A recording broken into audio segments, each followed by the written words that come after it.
Boa tarde, pessoal. Meu nome é Mariana. A gente vai falar um pouquinho sobre o transtorno do estresse pós-traumático hoje, especificamente sobre instrumentos de avaliação. O grupo é composto por mim, pela Ana Beatriz, Camila, Carlos Henrique, Júlia, Matheus e Kátia. Hoje quem vai apresentar sou eu e a Kátia, que já vai entrar daqui a pouquinho. Pode passar, por favor. Aqui eu trouxe também uma visão geral sobre o que a gente vai falar. Eu vou começar, recapitulando um pouquinho sobre TEPT. Já faz um tempo que a gente teve o primeiro encontro.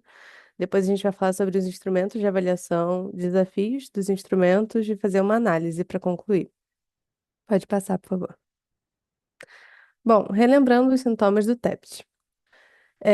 De acordo com o DSM, a gente entende que o TEPT, o transtorno de estresse pós-traumático, vai ser caracterizado pelo desenvolvimento de sintomas após a vivência ou testemunho de um evento traumático real ou ameaçador à vida. Esses sintomas geram um sofrimento significativo e prejuízo no funcionamento social, ocupacional e em outras áreas da vida do indivíduo. É muito importante a gente ter isso em mente, manter em mente que a gente precisa diferenciar o patológico do normal. Para a gente considerar algum transtorno, tem que ter ali tem que se tornar patológico, tem que gerar um prejuízo para o funcionamento da vida daquela pessoa. Alguns sintomas comuns vão ser, então, a revivência desse trauma, por meio das lembranças intrusivas, pesadelos, flashbacks, esquiva de estímulos associados ao evento, como, por exemplo, uma pessoa com algum transtorno relacionado a um incêndio não conseguir chegar perto de uma fogueira ou de uma lareira. É, alterações negativas nos pensamentos e no humor, hiperatividade fisiológica, como irritabilidade, dificuldades de concentração, hipervigilância, distúrbios do sono. É muito comum a pessoa acordar no meio da noite assustada, depois de ter algum sonho relacionado, algum pesadelo relacionado ao que aconteceu.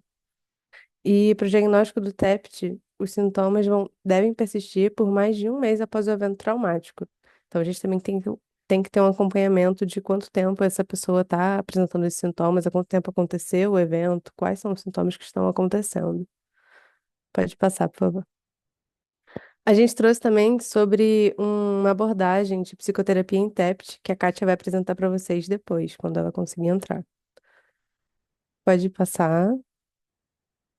E aí, isso. Pode passar mais um, por favor. E aí, vamos relembrar também sobre o que são esses instrumentos que a gente vai usar, o que são os instrumentos de avaliação. Bom, os instrumentos de avaliação são ferramentas, né, como escalas, questionários, que a gente vai usar para entender os sintomas, e os comportamentos que aquele indivíduo tem apresentado. Eles vão ajudar a gente a identificar os problemas com mais precisão, para a gente poder acompanhar a evolução do paciente e escolher as melhores formas de tratamento. Ou seja, a gente vai utilizar esses instrumentos como um suporte para o nosso raciocínio clínico, nunca como um substituto. O raciocínio do profissional ele tem que estar ali. A gente não pode confiar completamente em um instrumento sozinho, por exemplo. A gente tem que ter um olhar clínico em conjunto com ele. Então, a gente consegue identificar as condições, desse paciente, fazer o acompanhamento dele, conseguir verificar como que ele tem se desenvolvido com relação àquele transtorno, fazer um planejamento terapêutico, que precisa ser sempre baseado em evidência. A gente não pode fazer um planejamento que seja simplesmente baseado em intuição. A gente tem que ter algo que dê embasamento para aquela decisão clínica. Ele vai ser muito útil também para a gente realizar pesquisas científicas e para prevenir agravamento. Pode passar, por favor. E aí, quando a gente fala de instrumento, a gente também pensa em quem que vai aplicar esse instrumento, certo? Bom, a gente tem os instrumentos de rastreio, que são auto-aplicáveis, então a própria pessoa que vai dar o seu autorrelato ali neles. Mas os instrumentos de diagnóstico, diferentemente, eles devem ser aplicados por um profissional capacitado. É, deve ser, por exemplo, um psiquiatra ou um psicólogo. Porque precisa ali de um manejo clínico maior, precisa de um conhecimento maior na parte da correção do instrumento, por exemplo. Pode passar, por favor. Oi, Kátia. Oi, gente, desculpa aí o atraso. Como a Kátia entrou, quer falar sobre a parte de EMDR, Kátia? Pode ser, se vocês. Desculpa aí. Então, ótimo, já estava previsto a gente esperar você um É. pouquinho e Mariana falou que tão logo você chegasse, né? Você falaria para a gente de MDR. Então, vamos lá, fica à vontade aí, Kátia. Então, o que que é EMDR, né? A sigla é desse Eye Movement Desensitization and Reprocessing, que é um método de psicoterapia desenvolvido por François Shapiro nos Estados Unidos na década de 90. É uma modalidade que visa desensibilizar e reprocessar traumas vivenciados através de estímulos bilaterais. Então, a ideia é de que quando você faz estímulos bilaterais, por exemplo, com os olhos, com tátil ou auditivo, você está ativando os dois hemisférios, simulando o movimento ocular do sono REM, né? Que eles acreditam, aí é por premissa mesmo, que através disso você está processando as experiências. Então, todo dia, quando a gente dorme, a gente entra na fase do sono REM, que os olhos movem rapidamente, né? Dos dois lados. É nessa fase que a gente mais aprofunda o sono e é nessa fase que a gente consegue sonhar, enfim. E então eles tentam fazer o que o cérebro não deu conta de fazer sozinho por vários motivos, né? Seja porque você não teve um sono reparador, não conseguiu aprofundar, ou porque você já tem uma disfunção cerebral primária, ou porque o trauma foi grande demais e ou a vida está demandando muitas outras coisas, aí vão ficando para trás essas experiências sem processamento.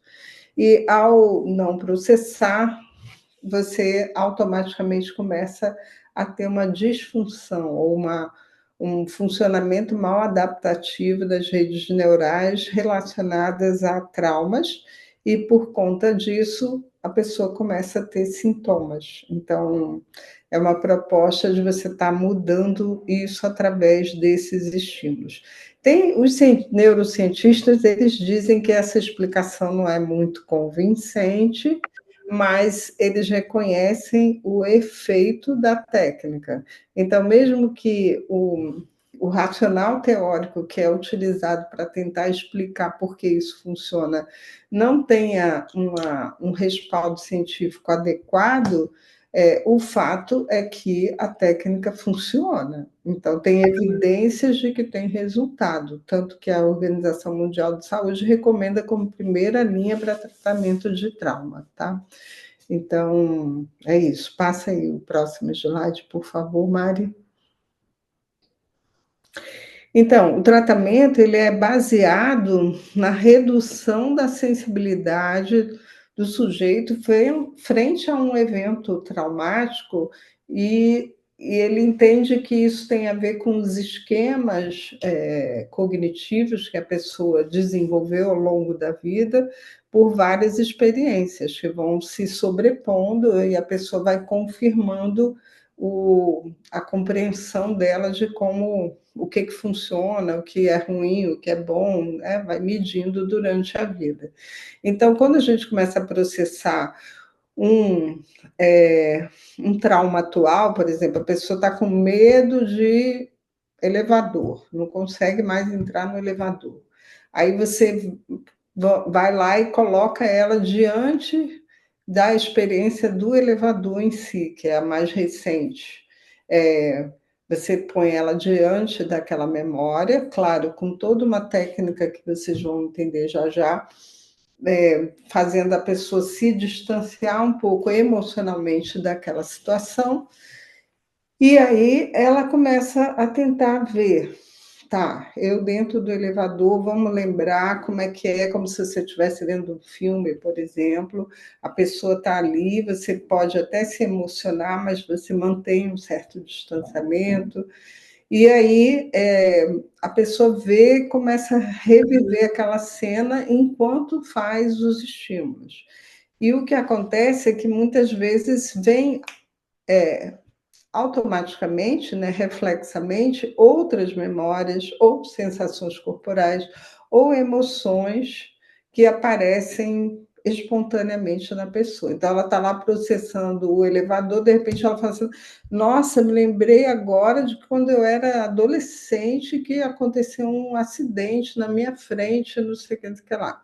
Aí, tá, então vamos agora tentar lembrar bem desse acidente. Aí a gente fica estimulando com a pessoa agora diante dessa memória do acidente. Aí espera mais um pouco, daqui a pouco ela lembra. Nossa, eu lembrei de uma vez que eu furei meu pé quando eu era criança e minha avó ainda deu uma bronca enorme. Eu fiquei muito triste com aquilo. E aí você vai em cima dessa outra memória, então você vai montando um esquema, né, que tem várias coisas, como se você puxasse um novelo de lã que começa com é, uma, uma sensação ou um medo atual, mas que tem sua origem lá no passado, nesses esquemas que foram montados a partir de experiências é, relativamente traumáticas ou negativas e que a pessoa guarda em algum lugar. Algumas ela nem consegue lembrar de história,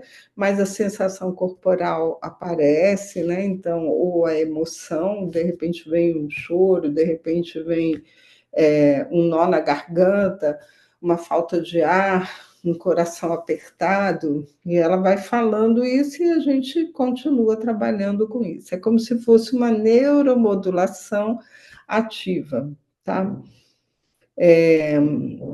E isso tem a ver com o sintoma atual e com perspectivas futuras, tanto que eles trabalham com a ideia de que o passado influencia o presente, que você precisa trabalhar sobre esse presente indo para o passado para que no futuro você tenha uma liberdade frente a esses traumas, vamos dizer assim. Pode passar. E aí, como que funciona? São 8 passos, né? Primeiro você desenvolve um plano, uma meta compartilhada, você, terapeuta e paciente. Depois você aplica técnicas de relaxamento para acontecer o distanciamento emocional daquele trauma, para a gente conseguir abordá-lo sem ser arrastado por uma emoção muito forte. Identifica memórias, emoções, reações físicas, crenças negativas relacionadas com aquele trauma. O paciente se concentra naquela memória traumática enquanto realiza os movimentos oculares ou outras formas de estimulação sensorial bilateral, e ele vai aos poucos substituindo essas crenças negativas e disfuncionais por crenças mais positivas e realísticas. é, Depois que você chega num ponto onde a pessoa já está mais tranquila, aí você faz um escaneamento corporal e você mensura antes e depois de aplicar a técnica como é que está, como é que a pessoa sente a perturbação frente àquele trauma que a gente está tratando e também a cognição positiva, que é geralmente o oposto da negativa. Então, por exemplo, se ela crê, a pessoa fala assim: ah, eu sou incapaz de fazer isso, de entrar no elevador. Eu sou incapaz, eu tenho muito medo, eu sou uma pessoa medrosa. É a crença dela. Aí você fala, como você gostaria de ser? Aí ela fala, eu queria ser corajosa, queria ser livre desse sintoma, é o que ela falar. Aí você trabalha, tá, então vou falar para você essa frase. Eu sou livre e corajosa. Quanto isso é verdadeiro para você agora? Aí a pessoa diz, de 1 a 7 e você mensura. Aí faz todas as técnicas e no final você mensura de novo e compara esses dois momentos antes e depois dos estímulos. As sessões podem ser completas ou incompletas. Por isso que a gente só avalia e também não acaba o processamento durante a sessão. A pessoa, durante a semana, ela pode ter insights, ela pode ter sonhos e ela vai continuar processando aquilo é, espontaneamente, né? E aí, na próxima sessão, a gente vai para a fase 8, que é a avaliação de como foi essa semana, depois que a gente fez o que a gente fez na semana passada.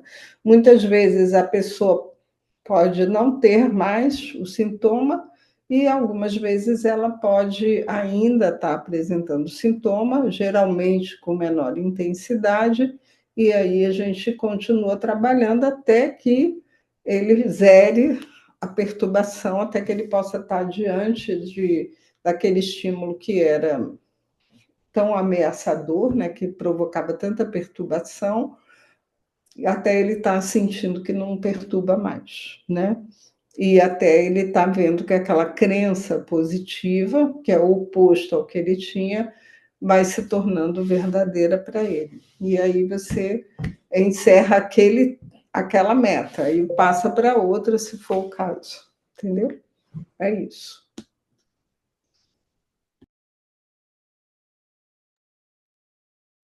Pode passar. Essa parte a gente já falou. Pode passar. Quer falar sobre os instrumentos, Kátia? Não, fala você. Posso falar. E aí a gente também trouxe alguns instrumentos especificamente para o TEPT, né? Tem o Post-Traumatic Stress Disorder Checklist, based on DSM-5, que é o PCL-5. É uma escala baseada nos critérios do DSM-5, vai avaliar e monitorar as alterações sintomáticas durante e após o tratamento. Ela é uma ferramenta auto-aplicável. Ela é composta por 20 itens em uma escala Likert de 0 a 4. Possui 3 versões: curta, sem critério A, versão do PCL-5 com critério A e, por último, PCL-5 com leve 5 e critério A. Eu botei um link embaixo que leva a gente para esse instrumento. Depois, quem quiser o material pode acessar lá. E aí tem o PCL-C.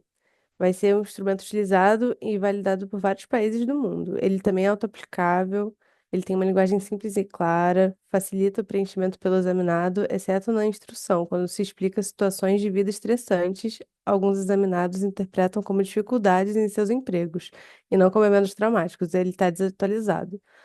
Isso é uma coisa muito comum que a gente vai ver em alguns instrumentos. Acontece às vezes ou pela tradução mesmo, ou por uma má adaptação da pessoa que está ali respondendo aquele instrumento, não entender o que está falando o item, entender de forma diferente da esperada. Pode passar, por favor.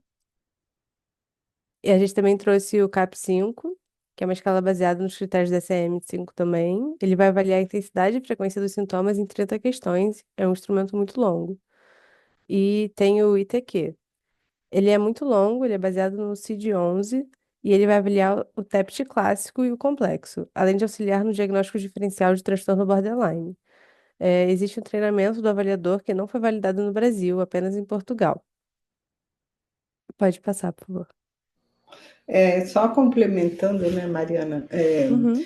Então, para quem não é psicólogo, não é psiquiatra, a gente recomenda que, e também para quem não tem, né, quando você está fazendo uma pesquisa e a pessoa vai fazer vai ser um instrumento autoaplicável, usar o PCL-5 e o PCL-C. Agora, quando a gente precisa de um diagnóstico, aí deve usar o CAPS ou o ITQ. O CAPS ele segue o DSM-5 e o ITQ segue o CID-11. Eles são muito parecidos, porque tanto no CID-11 como no DSM-5 o diagnóstico do TEPT é parecido, a diferença é que no CID-11 ele diferencia o TEPT complexo do TEPT simples, né? Mas esses dois instrumentos, eles devem ser aplicados por alguém que foi adequadamente treinado, porque não é um instrumento de rastreio, é um instrumento para diagnóstico, para auxiliar no diagnóstico.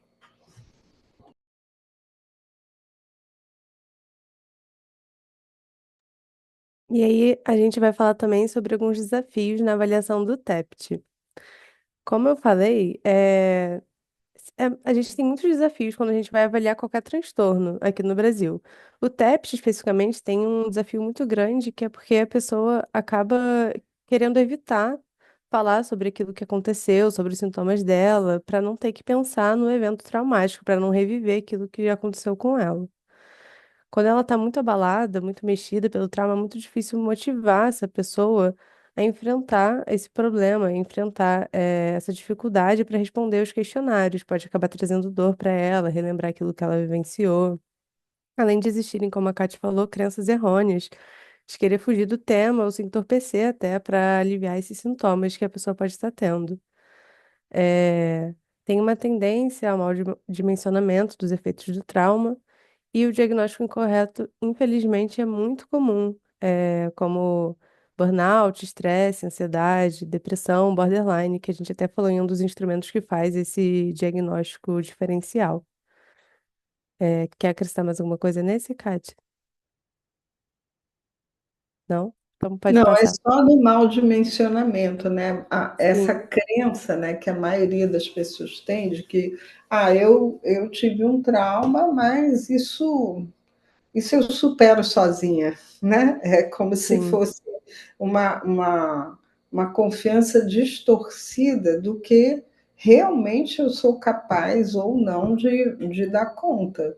E pedir ajuda é muito importante às vezes. Por isso que muitas vezes, em algumas condições, como por exemplo nas catástrofes ambientais, em zonas de conflito, de guerra, existe uma ação de promoção e prevenção, porque daqui que a pessoa se dê conta de que ela tem um TEPT, o estrago, né, nas disfunções cerebrais já podem ser tão intensos que vai ficar cada vez mais difícil de tratar. Então, é importante que é, as políticas públicas de saúde façam ações de promoção e de prevenção quando as pessoas vivem essas situações que são traumáticas, ou quando voltam da guerra, os militares, ou quando os policiais, bombeiros, que são expostos a situações de embate, de conflito, ver pessoas morrendo do lado dele, os companheiros dele, podia ser ele, né? Ou quando você sofre um assalto, um acidente de carro automobilístico grave, é muito importante que as pessoas tenham um tratamento até preventivo, para não chegar a desenvolver o TEPT. E a maioria, infelizmente, das pessoas acredita que vai dar conta sozinho, que vai passar. Basta esquecer o fato que vai passar, e não é bem assim. sim. E aí a gente pode até acrescentar também a questão de estigma com saúde mental, que é algo que a gente luta muito ainda para quebrar. Muitas pessoas têm essa percepção ruim, né, de ter, por exemplo, um transtorno ou alguma questão relacionada à saúde mental dela e não quer procurar ajuda por isso. Ela acredita que ela é fraca. Alguém Sim, que entra em sofrimento depois disso é porque é uma pessoa fraca, porque uma pessoa forte, uma pessoa equilibrada, bem resolvida, não vai ter nenhum sintoma. E isso é que faz com que acabe gerando uma condição perpetuadora de sintomas, né? Disfuncional. justamente. Sim, pode passar, por favor. E aí eu trouxe também alguns dos desafios que a gente encontra para avaliar o TEPT aqui no Brasil. Existe uma falta de padronização nacional muito grande, a gente não tem, o SATEPSI, por exemplo, ele deixa muito a desejar com relação aos instrumentos de avaliação, não só de TEPT, mas de outros transtornos também. O predomínio de instrumentos mal adaptados para a nossa cultura, a maioria deles são adaptados para contextos anglo-saxões. Isso faz muita diferença, justamente para aquilo que a gente estava comentando sobre, por exemplo, o público-alvo, uma pessoa que está sendo avaliada, não entender o que algum item desse instrumento quer dizer. Ou porque ele está mal adaptado para a cultura, por exemplo. Um exemplo aleatório. No Brasil, a gente não tem muita lareira em casa, então um instrumento que traga lareira como um item comum em uma casa não vai fazer sentido pra gente. Aqui em Petrópolis, particularmente, excepcionalmente, tem bastante, mas na maior parte do Brasil não é comum. Isso traz pra gente, reforça a necessidade de uma adaptação transcultural, rigorosa, que faça sentido para a população brasileira, e a gente também encontra uma escassez de estudos longitudinais aqui no Brasil. Então, se a gente pega para fazer um estudo sobre algum instrumento, ele vai ser feito ali com um público específico e não vai ser refeito depois de alguns anos. O estudo ele é curto demais, a gente não consegue saber a verdadeira eficácia dele por causa disso. Pode passar, por favor. Eu trouxe dois artigos, né, que vão falar tanto sobre equivalência semântica quando você vai fazer uma tradução. Então, se a gente vai fazer tradução de um instrumento, desculpa, a gente não pode fazer uma tradução literal, não pode ser simplesmente jogar no Google Tradutor, por exemplo, tem que ser uma tradução que traga o sentido do instrumento original. E um artigo também que vai falar sobre adaptação e validação de instrumentos, entre culturas. Pode passar, por favor. E aqui eu trouxe mais alguns detalhes sobre como que a gente vai adaptar um instrumento, então. A gente vai ter a tradução do instrumento primeiro, né? Então, a gente vai tirar ele do idioma de origem e vir para o idioma alvo. Então, por exemplo, do inglês para o português. E aí, como eu falei, a gente não pode fazer uma tradução literal, a gente tem que preservar o sentido dos itens. Aí, nesse momento, vão ser feitas mais de uma tradução, normalmente duas. Depois a gente faz uma síntese dessas traduções para reunir elas em uma consolidada, uma que faça sentido. A gente vai fazer a avaliação dessa versão sintetizada. Então, os especialistas vão pegar ela, vão avaliar se a tradução que a gente fez, verificar se tem alguma coisa que não faça sentido ou se tem algo que não foi bem adaptado. E depois tem a tradução reversa, que é a back translation, que é para assegurar que a língua alvo vai manter o significado do original. E depois o estudo piloto, que vai ser realizado com testes preliminares com a população alvo para refinamento final do instrumento. E aí, Só, só completando, né, uhum, que, na verdade, a gente, para cada fase dessa, a gente aplica vários testes estatísticos em cima desses dados, para a gente ver concordância entre examinadores, entre os especialistas, na opinião dos especialistas, e a gente vai fazendo versões. Então, a sim. primeira versão é feita praticamente só com a tradução e a retrotradução, mas depois você vai aplicar para os especialistas, faz a segunda versão, depois aplica a população-alvo, vê se as pessoas estão entendendo, faz a terceira versão, e aí vai para a população-alvo, para o teste reteste, que é a parte final, e você ainda faz, aí é que tem um número maior de pessoas que vai responder aquele questionário, e aí é que você poder fazer análise fatorial, você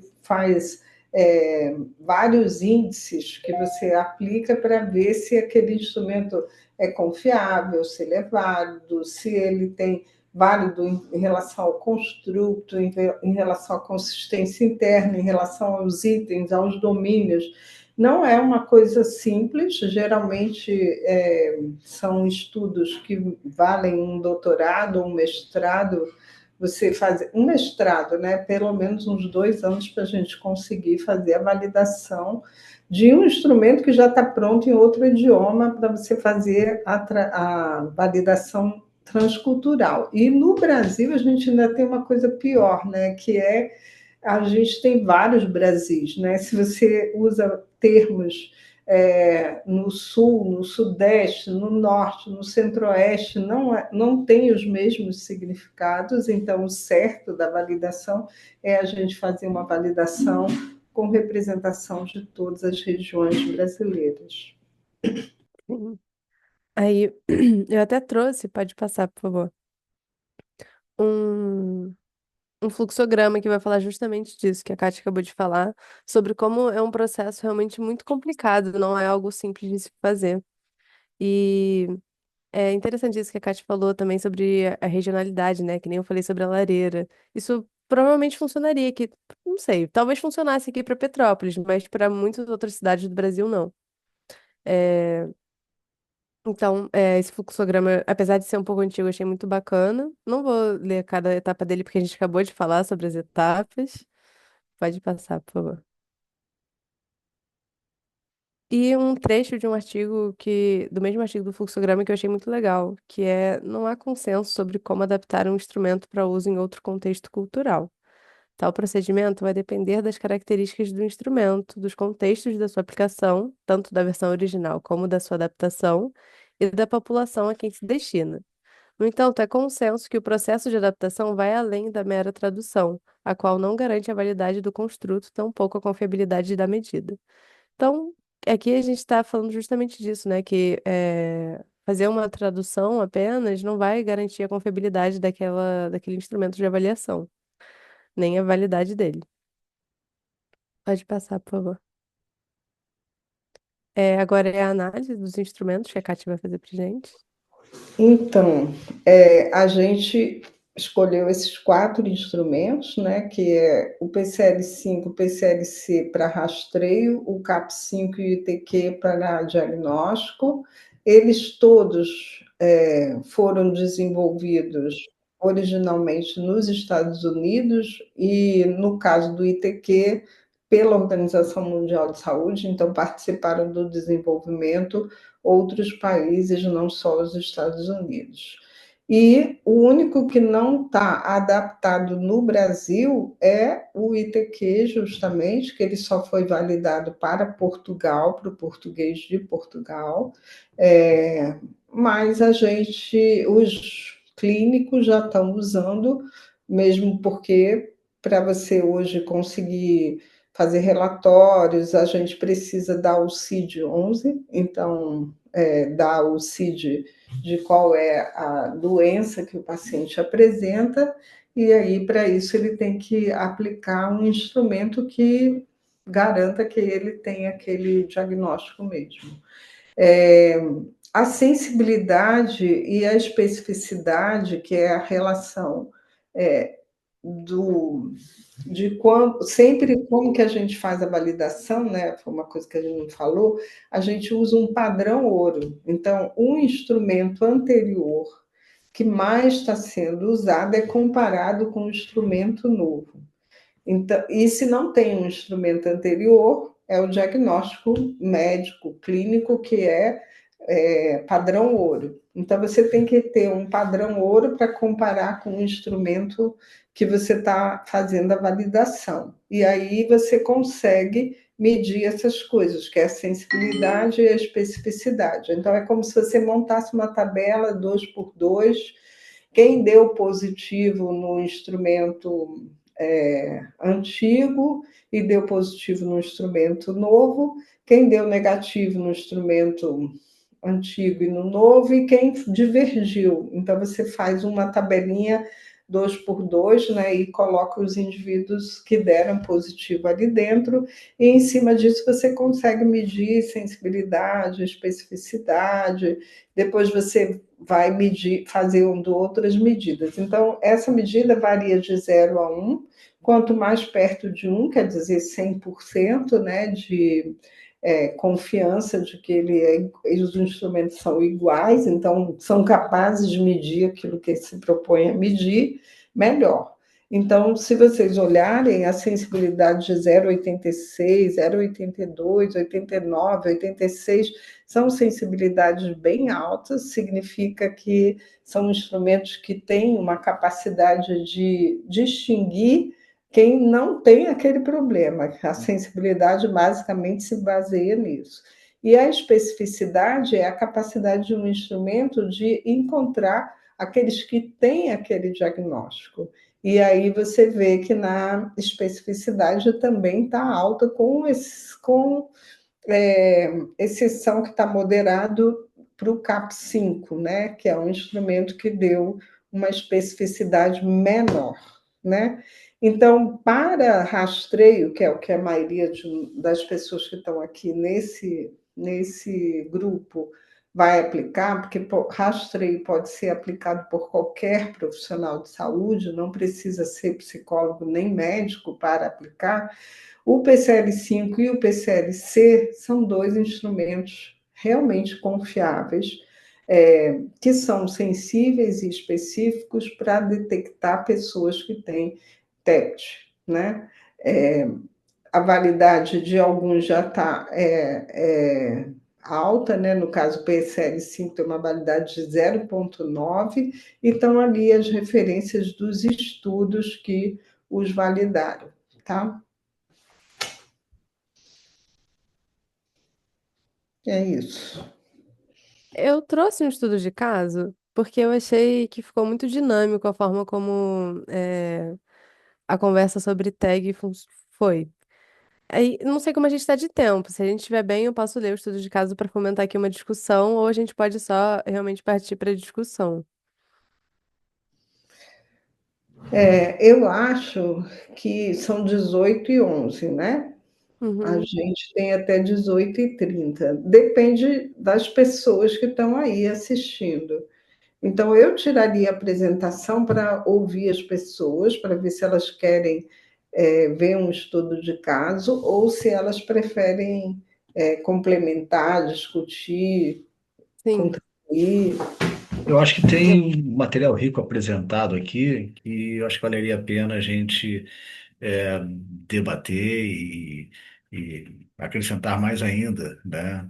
Vocês trouxeram um material bastante detalhado, bastante minucioso, mesmo que introdutório. Eu acho que a gente poderia conversar agora sobre eles, né? Apesar do estudo de caso ser algo interessante, mas eu acho que ficaria rico a gente aqui. Então, aberta a Eu discussão. concordo. Ótimo. Gente, bacana. A Kátia trouxe também uma visão sobre uma técnica de tratamento bastante interessante, interessante pelos resultados que já apresenta, né? Os resultados já reconhecidos, mesmo as evidências ainda não sendo bem, segundo ela comentou, bem ali claras e tal, mas um incontestável ali resultado já sendo observado. Isso ela acrescentou da apresentação passada, trouxe para a gente, porque é bastante importante. E aí esses instrumentos, né, que Mariana, Kátia e toda a equipe ali trouxe, é, faz pensar o quanto é importante não só o instrumento, mas a habilidade de usar o instrumento. E me fez pensar uma outra coisa também, olhando pelo lado psi, a abordagem da psicoterapia, não só para psicoterapia, mas também para observação, para o diagnóstico clínico, a abordagem psi tem condição de observar, principalmente para o tratamento, observar ali através das cognições, ali induzindo a emoções, o quanto isso é limitado, uma vez que o TEPT se mostra um transtorno de uma estrutura bastante considerável, né? A gente está falando de áreas do cérebro que podem ter se modificado ali na sua estrutura. Então, a abordagem psi muito necessária, mas podemos se mostrar limitada. E com o auxílio de outras técnicas, seja a MDR ou a neuromodulação, um reforço na abordagem de algo que pode estar instalado de forma profunda, não só na psique, como também na estrutura cerebral do sujeito, né, a depender do nível da instalação do trauma. Me pareceu isso também. E outra coisa, a habilidade necessária para abordagem, para observação clínica, como foi colocado, bem colocado pela Mariana, né? Os desafios da avaliação, o sujeito fechado, não querendo tocar no assunto, ele, a necessidade de uma abordagem ali acolhedora e respeitando o tempo do paciente para poder se observar os sintomas, a existência dos sintomas para o possível diagnóstico ali. E só para terminar aqui, eu fico pensando, TEPT numa pessoa que sofra uma experiência traumática, TEPT numa comunidade que Deixa eu tirar aqui o que apareceu. TEPT numa comunidade que possa sofrer uma catástrofe natural, como uma cidade, né, que a gente mora, ou TEPT num país inteiro. Imagina um país que passa por uma guerra durante 2 anos, aquele que não está, mesmo numa localidade onde existe o conflito dos tiros, das bombas ali, só de assistir o seu país e as informações do que está acontecendo com o seu país, eu fico pensando numa condição dessa muito ampliada numa sociedade inteira, né? Então, o que vocês trouxeram me fez pensar nisso aqui e a necessidade de bem se diagnosticar o TEPT, né? O que me ocorreu aqui comentar. E a gente pode até pensar que esse cenário de guerra que você trouxe, Carlos, a gente vê isso, por exemplo, o Brasil não está em guerra, mas o Rio de Janeiro traz essa realidade de tiros e bombas em muitas comunidades todos os dias. Então, também, mesmo em um cenário fora de guerra, a gente tem essa realidade aqui no nosso país. Além dos desastres naturais, né, que estão cada vez mais recorrentes aqui.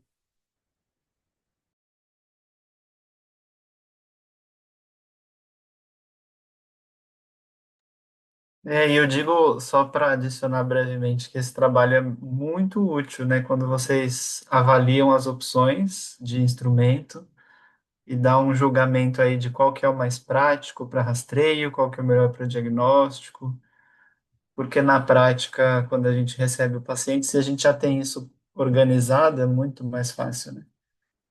De, de rastrear para tomada de decisão, mas depois para ir acompanhando a evolução. Então, isso está bem legal, assim. Já estou pensando de usar mais esse instrumento. E também pensando no roadmap, né, é, que a gente propõe o uso de instrumentos, eu acho que o instrumento autoaplicável é interessante porque o próprio paciente responde, sem interpretação de quem está aplicando, né, como acontece nos instrumentos de diagnóstico. E eu acho que isso é importante. Porém, tem seu viés, né? Como a gente vem falando aí. Então, eu acho que tem que somar. Se a pessoa realmente teve um, foi, passou no rastreio, tem grandes chances de ter TEPT, aí eu acho que deve passar para uma aplicação por alguém capacitado de um instrumento de diagnóstico. E desses dois que tem para diagnóstico, o DSM-5 é o único que está validado para o português no Brasil, porque o ITQ não está. E lembra, Matheus, eu queria até que você repetisse a sua análise quando você apresentou aqui no nosso grupo há 2 anos atrás, eu acho, né, sobre o ITQ, porque a gente acabou escrevendo um capítulo de livro, né, e o quanto a gente viu que o ITQ tem problemas, né, é, que não nos permite indicá-lo para usar como diagnóstico. Então, para a gente, pensando no roadmap, o CAP5 é o mais adequado, né? Mas para rastreio, eu acho que seria o PCL5 mesmo. Se eu não me engano, esse PQ que tinha erros, né, de pontuação ao longo do arquivo, tinha erros de digitação que geravam uma pontuação, um score diferente. Então, realmente é uma coisa que tinha que ser revisada. Boa Exatamente. noite. Eu tenho Oi. uma dúvida. Parabéns pela apresentação. Você cita, né, Kátia, da importância de olhar para essas pessoas preventivamente, inclusive, principalmente por terem passado. Dentro da técnica de MDR, vocês têm exercícios que são destinados ou que poderiam ser aplicados num possível numa pessoa com possível desenvolvimento em processo de que daí você quantificou através de um rastreio, por exemplo, mas que tenham alguns exercícios não propriamente dito para aquele que está diagnosticado com. Uhum. Então, eu entendo assim que todas as técnicas, seja TCC, que também usa técnicas de relacionadas específicas para trauma, né? Como é MDR, você deve usar as mesmas técnicas, só que antes do problema se instalar, entendeu? Eu concordo plenamente, Dani. Para que você vai deixar a pessoa desenvolver uma disfunção que a gente sabe que no início é só disfunção de redes cerebrais, mas que com o tempo isso vai moldando, inclusive, a estrutura cerebral, né? Então, você vai vendo nos exames de imagem, acompanhando pelo tempo, que a amígdala vai mudando de tamanho, que o hipocampo vai ficando também alterado. Então, você vai vendo um cérebro que vai se mudando estruturalmente, e aí vai ficando cada vez mais difícil você conseguir reverter o quadro. Então, quanto mais precoce a gente pode fazer uma intervenção, melhor para que a pessoa não entre numa situação de cronicidade que fica mais difícil da gente reverter. Mesmo assim, eu acho que vale a pena. Por exemplo, tem um estudo bem legal de TDCS, que a gente apresentou já aqui no grupo, para TEPT, que foi feito lá em Santa Maria, no Rio Grande do Sul, para o pessoal que passou por aquele acidente, né, da Boate Kiss, né, do incêndio lá, que morreu não sei quantas pessoas. E mesmo depois de 2 anos após o acidente, ainda é possível ver um resultado interessante. E aquele cérebro, depois de 2 anos vivendo com flashbacks, né, com pensamentos intrusivos, com todos os sintomas que aparecem no TEPT, né, é possível que você veja uma reversão, ou pelo menos que não seja 100%, né, de reversão e remissão, mas pelo menos diminuir a intensidade desses sintomas com TDCS, que é uma técnica simples, ainda mais se você cerca, né, com neuromodulação, terapia, meditação e todas as práticas que a gente sabe, né, que auxiliam a lidar com o problema, melhor para o paciente. Então, quem pode fazer o tratamento, fazer promoção, prevenção, tratamento, reabilitação mesmo a tardia, eu acho que vale a pena, porque ainda bem que o cérebro é plástico e ele muda, né, conforme a gente dá o estímulo certo. Ótimo, obrigada, querida. Nessa parte de prevenção do TEPT, a gente tem que pensar, então, numa pessoa que sofreu um evento potencialmente traumático e que ainda não deu tempo para dar o tempo para diagnosticar de TEPT. Então, nesse período aí que ela ainda está no trauma, ela não está no pós-trauma, vamos dizer assim, né? Um possível trauma, vamos dizer. A gente chama assim, evento potencialmente traumático.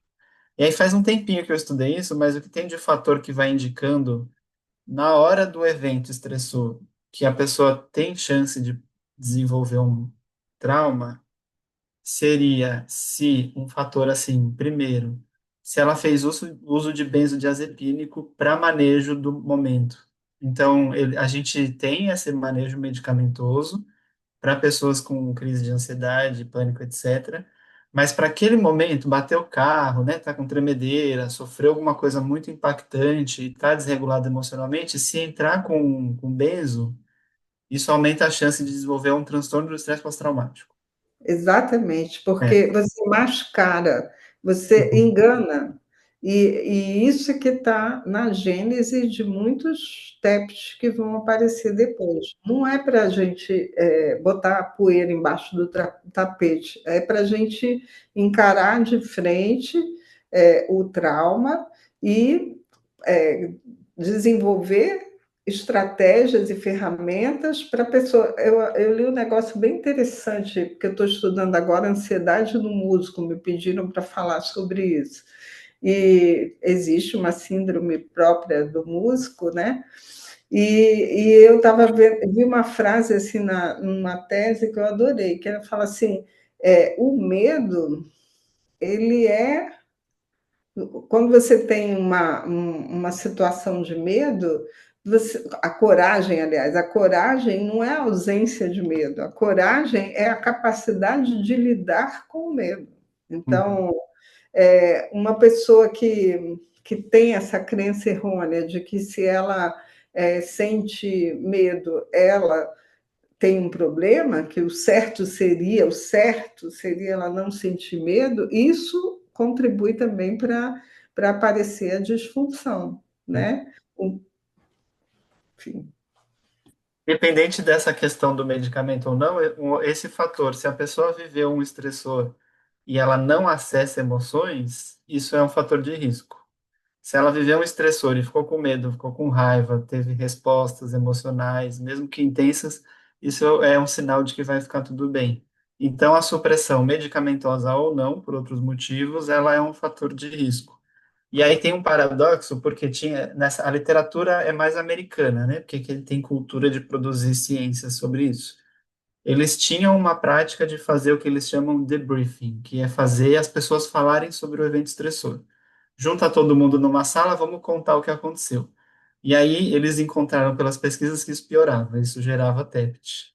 Então, a pessoa tem que vivenciar as emoções, mas essa prática de fazer a pessoa falar sobre o que passou piora a situação. Então, como fazer isso, né? Fica uma questão aí de como dar espaço e dar acolhimento e não necessariamente induzir a falar sobre o trauma, dar espaço para as emoções a serem expressadas e vividas e não necessariamente, né, fazer falar parece ser um caminho, mas ainda isso é um outro assunto, né, mais complexo. Não, mas muito importante, Matheus. Eu acho que quando a gente estuda, né, quando está trabalhando em cima de um grupo, né, como foi quando teve o desastre ambiental aqui em Petrópolis, as pessoas que orientavam, né, as ações dos psicólogos era justamente essa.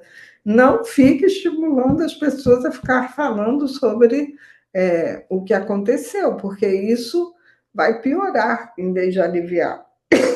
É para acolher, é para abraçar, é para deixar chorar, é para deixar gritar de raiva, é para deixa a expressão.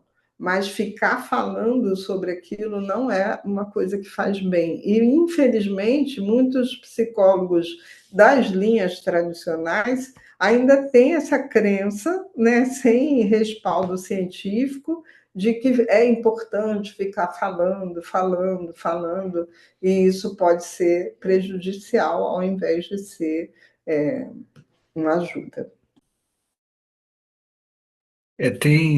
Dentro dessa ideia também da prevenção ao TEPT, né, é, a psicologia da emergência e desastre também vai dizer que numa situação dessa, a postura deve ser nessa direção, acolher e procurar promover ali um ambiente, um momento seguro. E isso pode ser feito sentado no meio-fio da rua, né, no local do evento, ou num abrigo, alguma coisa assim, mas que existiria também, minimamente, a possibilidade de, se a pessoa chorar ou expor a emoção de uma forma livre, no estado dela, sem ser incitada a isso, a, a possibilidade de, se houver condição na pessoa, uma mínima elaboração de crenças que podem, naquele momento, se instalarem de forma muito distorcida, né? Então, uma possibilidade ali de, naquele momento do acolhimento, da segurança, a pessoa minimamente elaborar dentro do possível, mitigando ali a possibilidade da instalação do TEPT, né? Mas aí vai muito da habilidade do acolhimento do psicólogo, do profissional, numa situação de emergência e desastre. Tem muitos psicólogos com muito boa vontade, né? Se colocam como voluntários para trabalhar e às vezes abordam de uma forma não adequada ali e podem, né, não contribuir para essa situação, onde isso exige um treinamento, né, para que se lide com isso, né? Então, a possibilidade na hora do trauma também, para algumas pessoas, de mitigar a possibilidade da instalação ali do trauma.